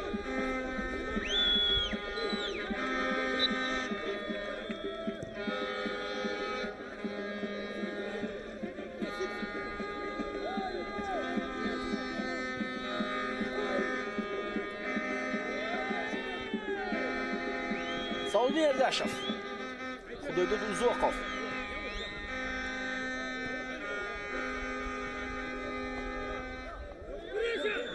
ҳамлаи клуби маркази вардиш артиш жангатен фурсат ҳаст. ҳоло биё таваҷҷӯҳ мекунем зарба чандон хуб иҷро нагардид ва дарвозабони дастаи вахш ризо ҷаъфар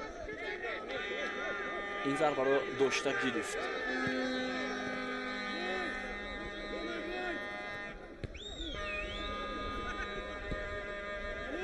бисёр як имконияти хуб буд барои клуби маркази вардиш артиш. бинандаи азиз Komron Mirzoxon.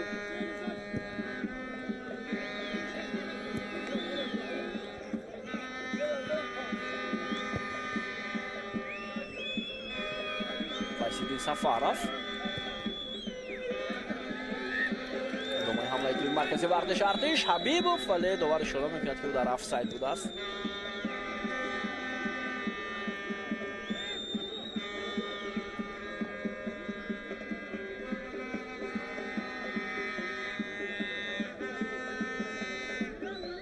معلوم میشود که در حالت آفساید قرار گرفته است.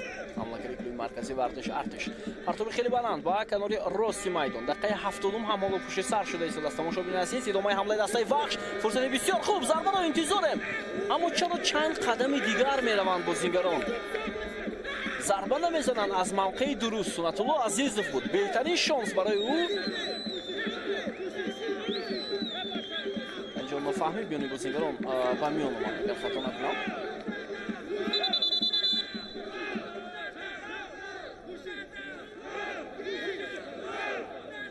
خب ضربه کنجی برای دسته وحش مخلصان دسته وحش حالا شلوغ‌های زیاد میبردارند در میدان.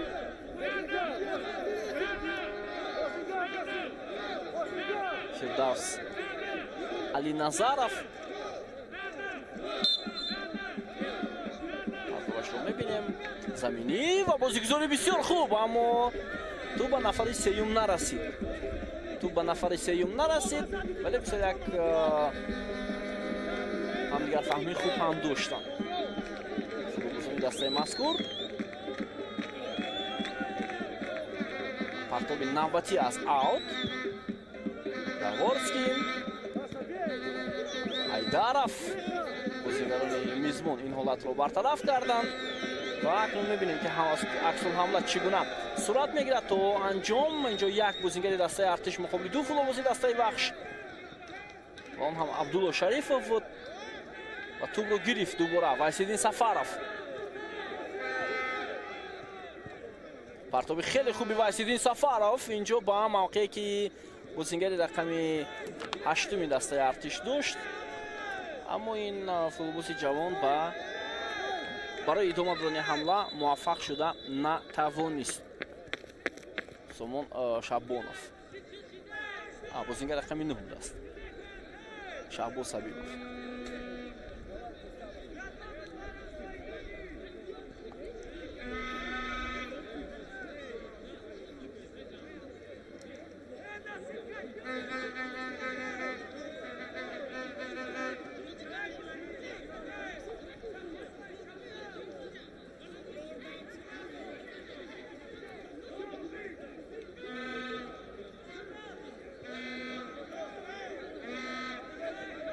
Haydar Satorov, Firdavs Ali Nazarov ادامه حمله دسته وحش ولو عبدالرحمانov موفق نمیشد. کامران ابراهیمov بسیار خوب توپ رو گرفت از پایین بازیگر و پس اما در آفساید هم بود. حمله دسته ارتش شهباز حبیبوف دقیقه 73 بازی است. تماشاگران عزیز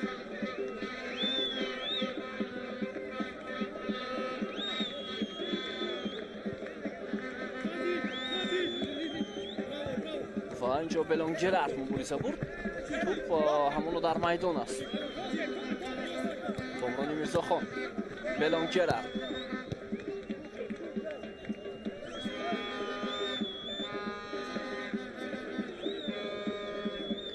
در حیطی دسته ارتش بعد از چند لحظه تغییرات نوبتی و میان میاد تغییرات چهارم اموده که دیده شد از فولوباس رقم 17 این دسته دفاعگر اسرائیل خالف و یک فرصتی خوب برای کلوب مرکزی ورزش ارتش و سر زمین فشار میکند که ضربه کنجی. خب تغییرات انجام میشود در حیطی کلوب مرکزی ورزش ارتش. عبدالله شریفov ترک میدان میکند و با جای بازیگر رقم 17 اسرائیل خالف حمایتگر به میدان میآید و میبینیم که اسرائیل خالف در کدام موقع بازی میکند.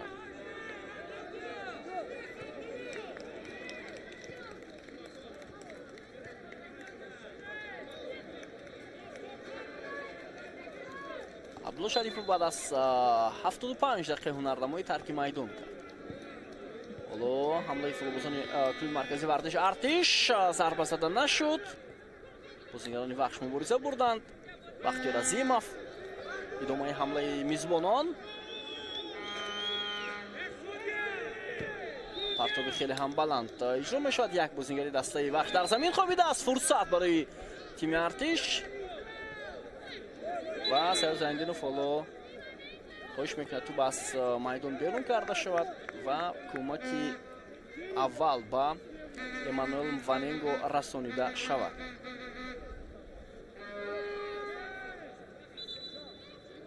баъд аз бархурд бо Азимов андаке ҷароҳат бардошт Эммануэл Мваненго. Саёр Зайниддинов зуд табибони дастаи вахшро ба майдон даъват мекунад.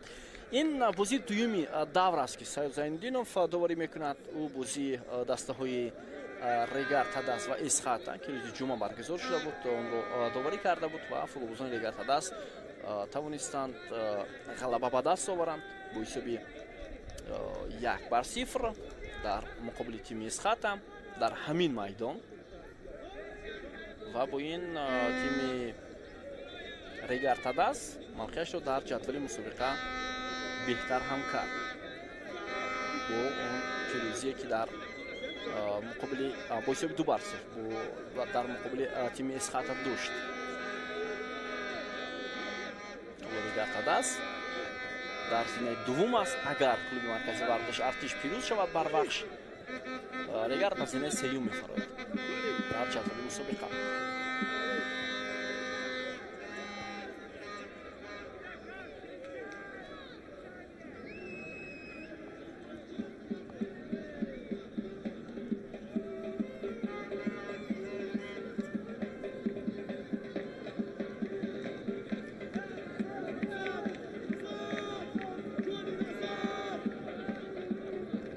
зери фишор қарор доранд футболбозони дастаи вахш. Салодин Гашев бисёр хуб филе медиҳад муҳофизатгари клуби маркази вардиш Артишро. Партоби хеле хуби диагонал ба Рӯзимат Абдураҳмонов, вале дар муқобили Рӯзимат Абдураҳмонов Комрон Иброҳимов аст футболбози бо таҷрибаи клуби маркази вардиш Артиш ва ин вазъиятро бартараф мекунад.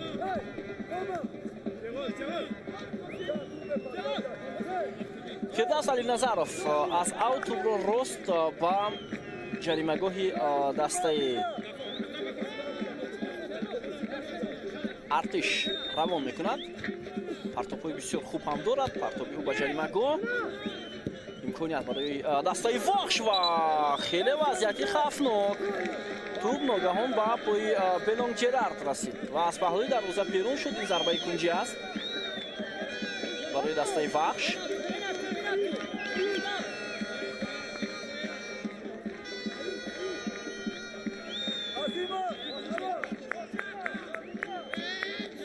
Фирдавс Алиназаров тӯбро аз аут ба бозӣ медарад. аз зарбаи кунҷи, аз кунҷи майдон партоби ӯ ба кунҷи дарвозаи маркази вардиш Артиш ва боз ҳам аут.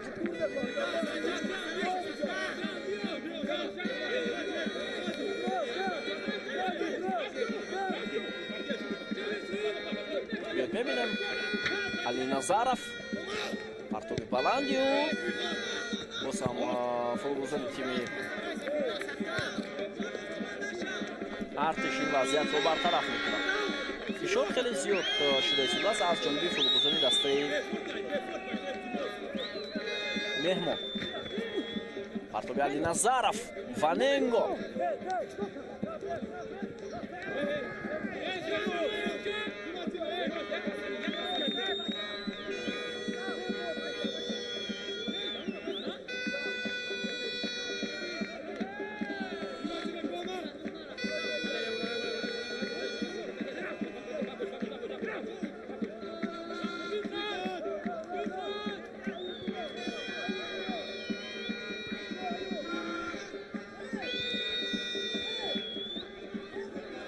думаи ҳамлаи дастаи вахш.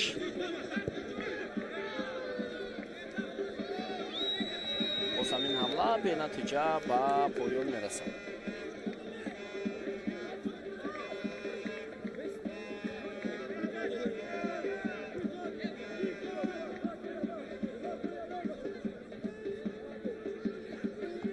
агар тамошобини азиз клуби маркази вардиш артиш дар идома натиҷаҳои мусбат ба даст овардан гирад, бозӣ ҳалкунанда дар пойгаи худ барои зинаи аввали ҷадвал шояд бозӣ бо Истиқлол бошад. аслан клуби маркази вардиш артиш дар муқобили Истиқлол барои гирифтани имтиёз, барои гирифтани албатта натиҷаи худ таҷриба дорад албатта. ҳамлаи навбати футболбозони дастаи Вахш ва зарбаи ҷаримавӣ. Исроил Холов Худоидод Узоқовро аз пой меафтонад ва довар зарбаи ҷаримавӣ таъин мекунад.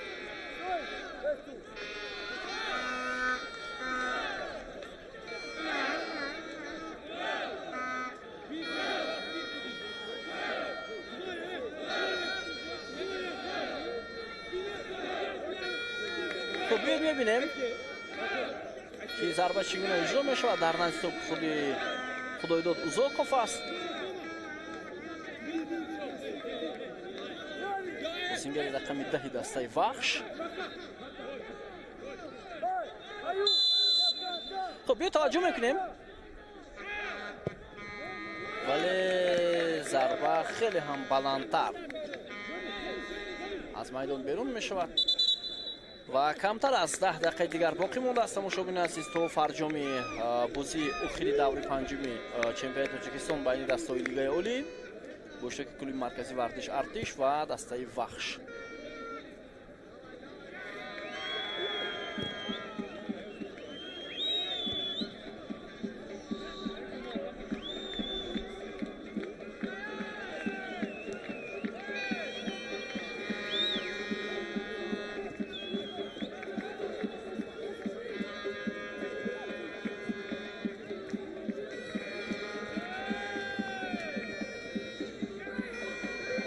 همه بازیگران تیم میزبان.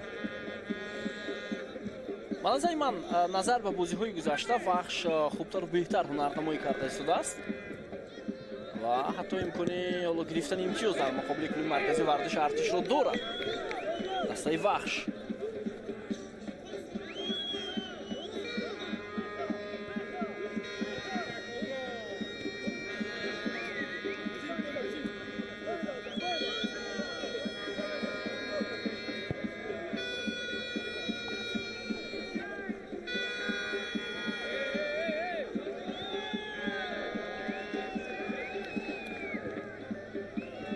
جایمگوی دسته وخش و ریزو جعفر تو داشته میگیره در زبان ایرانی دسته وخش سالدین اشرف.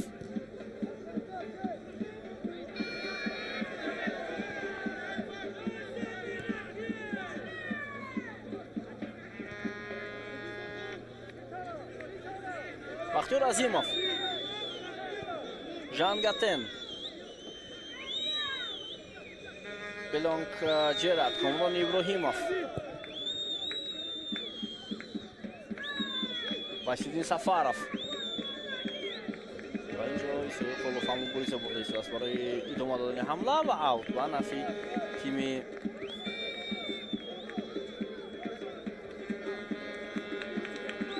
ارتش.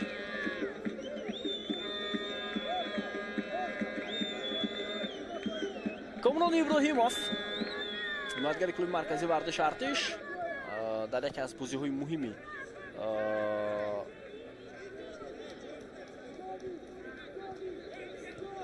کلوب مرکزی ورزش ارتش یکی از گل‌های مهم رو برای این دسته و بهری به دست آوردن غلبه ماس کامران ابراهیموف زد. دفاعگر این دسته دفاعگران کلوب مرکزی ورزش ارتش امسال بسیار خوب و устувор ҳунарнамоӣ кардааст. махсусан он бозие ки дар даври чорум муқобили Истаравшан баргузор шуд дар сафар голи задаи Комрон Иброҳимов дар дақиқаи 94 ғалабаи ин дастаро таъмин карда буд.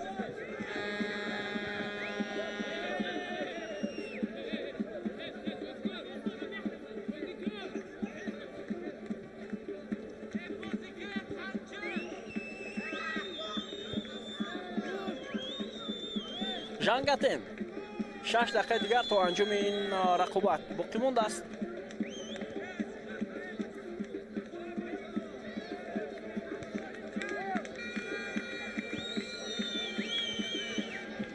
Джерард.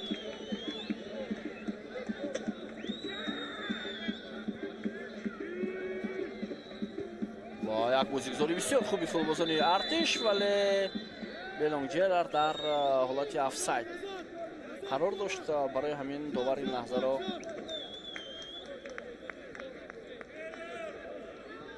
حالت افساید گرفت. واقعا هم در حالت افساید قرار داشت. حمایتگری کلوب مرکزی ورزش ارتش.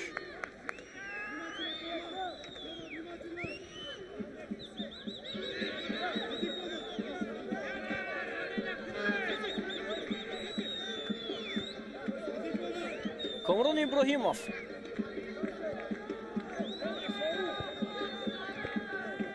اسرائیل خلاف پس دقیقی و با خط حمله و اینجا هم حالت افساید با قید گرفته می شود.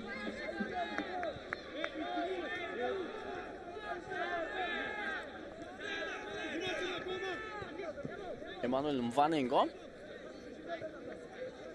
سالدین ارگاشف،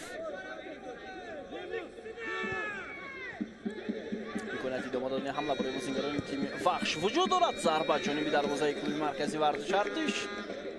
اما در اون زمان این توپی که راست جانبی آماده ایستاده بود داشته میگیرد.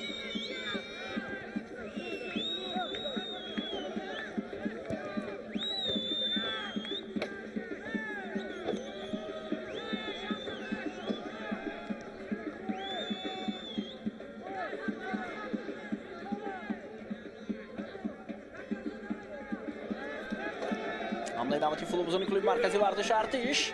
یادبردگر توجه میکنیم. وایسیدین سفاروف، ژان گاتن، کامران ابراهیموف و بازیگزاری خیلی هم خوب. ضربه نوبتی و تو با کاپیتان دسته وحش برمیخورد. تماشاگران عزیز،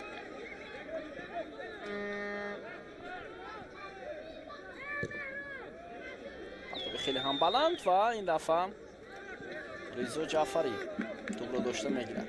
سالدین ارگاشف خیلی زیاد در مرکز میدان محافظتگری دسته وحش کار کرده است. از خیلی زیاد توپ را زیر نظارت خود میگیرد. حمله ها را آغاز مینماید.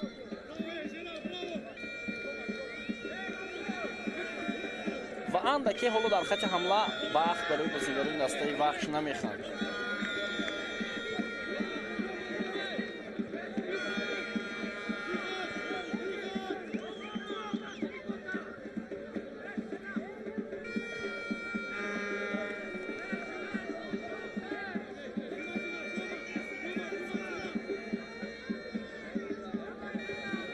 ادامه حمله دسته وحش.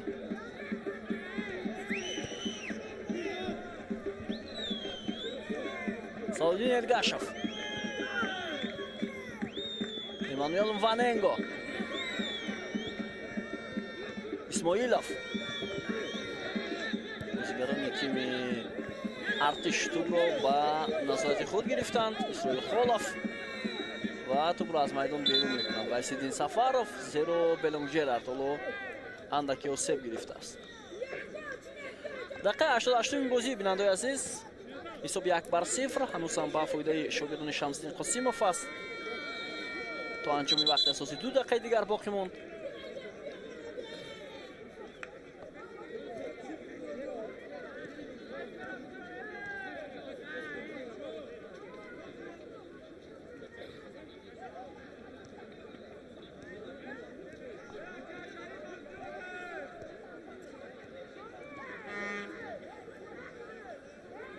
خب حالا در این لحظه ها شمس‌الدین قاسموف با شاگردانش فهمونده ایستاده است که باید چگونه بازی کنند.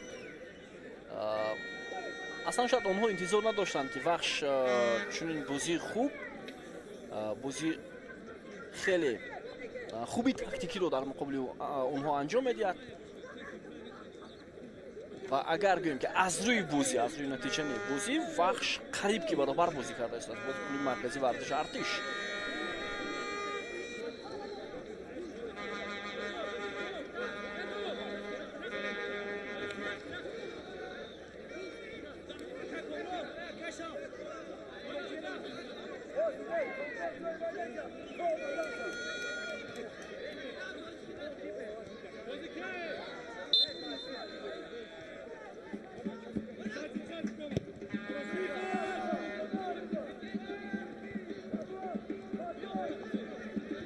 اسماعیلوف. سرگی یاورسکی. آخرین فرصت هست برای فوتبال‌بازی دسته وحش که به حمله روند. عبدالرحمانوف. پرتو با واننگو. واننگو. پاس با کناری راستی میدان. Peterman, Yavorskiy, Saturov, Muhammad Abdurahmonov, Saidin Ergashev. امکانیت خوبی ادامه دادن حمله برای بازیگران دسته وحش وجود دارد. پاس با فردوس علینظرов و ضربه کنجی. اینجا داور اشاره میکنه که باز آفساید بوده است.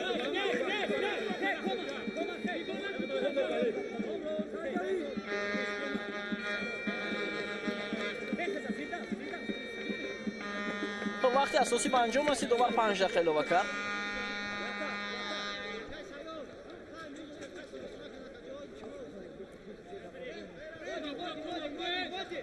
که شاید فردوس علینظرov در آفساید بود وگرنه امکانیت خوبی حتی زدن ضربه کنجی هم برای فوتبال‌بازان دسته وحش پیدا شده بود.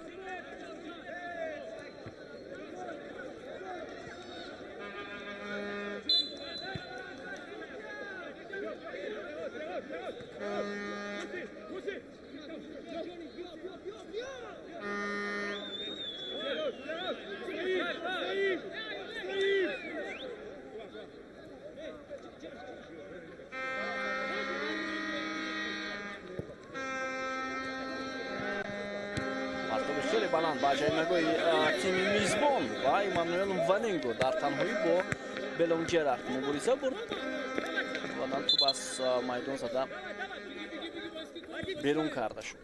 اوت با فایده فوتبال‌بازی ارتش کامران ابراهیموف.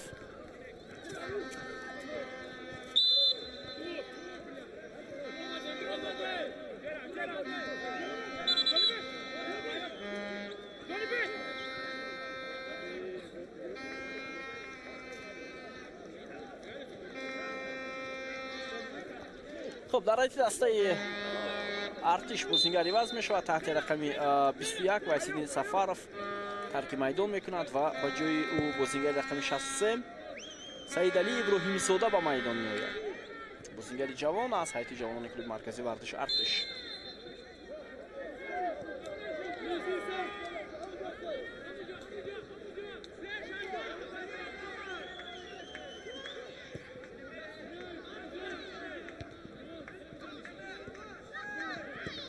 جانگاتن و اکنون حساب بازی رو نگاه می‌دارند بازیگران تیم ارتش. برای اونها کفایه است.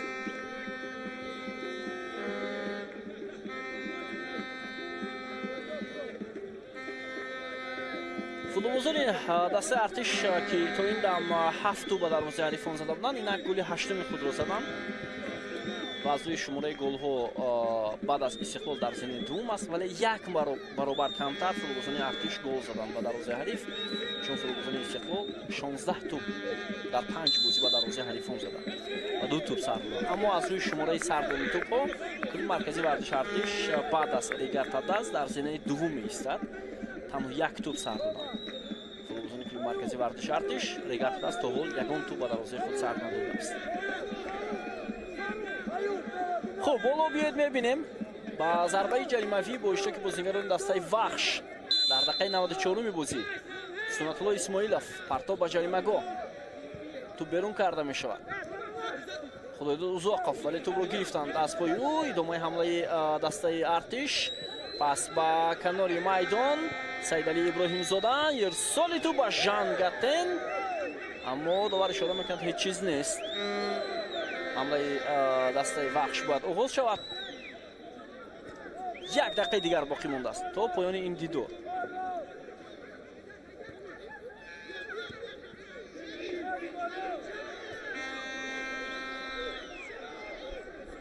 ادامه حمله دسته ارتش. فرصتی ضربه زنی برای بازیگران ارتش و ضربه زده سعید علی ابراهیم زاده بلندتر از دروازه از میدان بیرون میشه.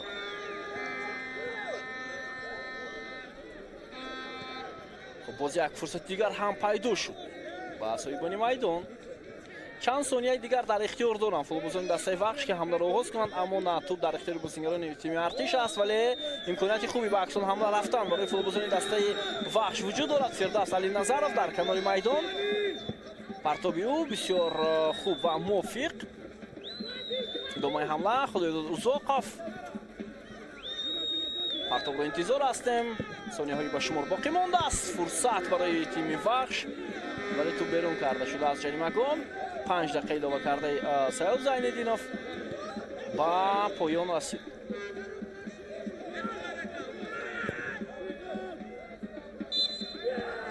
ва садои хуштаки довар аз анҷоми ин рақобат дарак медиҳад. як бозие ки бо як голи капитани дастаи артиш Комрони Мирзохон ба поён расид ва ҳамин тавр шогирдони Шамсиддин Қосимов ғалабаи чоруми худро дар мавсими имсола ба даст оварданд ва бо 13 гол ба зинаи дуюми ҷадвал баромаданд. дар ҳамин ҷо гузориши мо ба анҷом мерасад аз бозии охири даври панҷуми чемпионати Тоҷикистон ба ин дастаи Лигаи Олӣ. бо гол холмурзода будам ки бозиро бароятон шарҳ додам. сеҳатманду пирӯз бошед. хайр.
چهار خالی هست.